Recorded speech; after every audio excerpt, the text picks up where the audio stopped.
Qualified expenses could be tuition, required enrollment fees, and course materials such as books, supplies that the student needs for the course of study, whether or not those materials are bought at the educational institution or college as a condition of enrollment or attendance. Okay, so these expenses can be paid for by cash, credit card, check, or student loans. Again, what are other qualified educational expenses? We already talked about tuition, books, supplies, and equipment. It could be non-academic fees such as student activity fees, athletic fees, other expenses related to the academic course, only if these fees must be paid to the college as a condition of enrollment or attendance.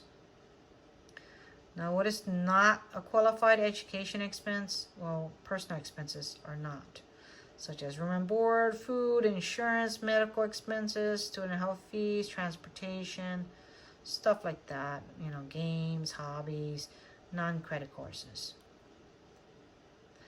Now, how do you calculate this adjusted qualified education expense?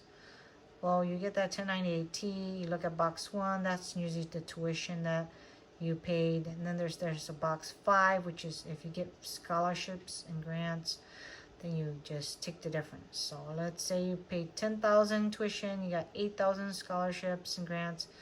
So the number you would use to calculate this credit is the $2,000 adjusted qualified educational expense.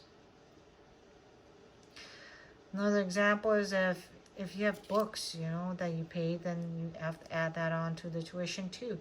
So 10,000 in tuition plus 500 books, 10,500 minus 8,000 scholarships and grants gives you the 2,500.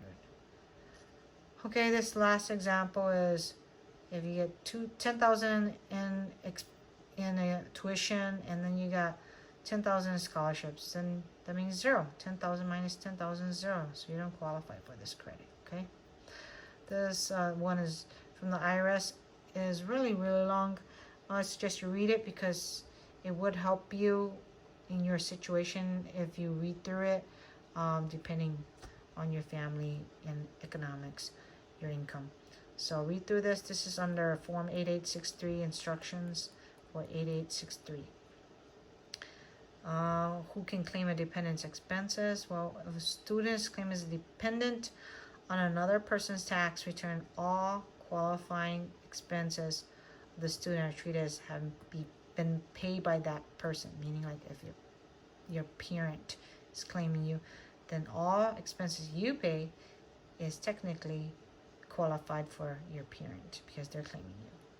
Now, if the student is not claimed as a dependent on another person's tax return, then only the student can claim the credit.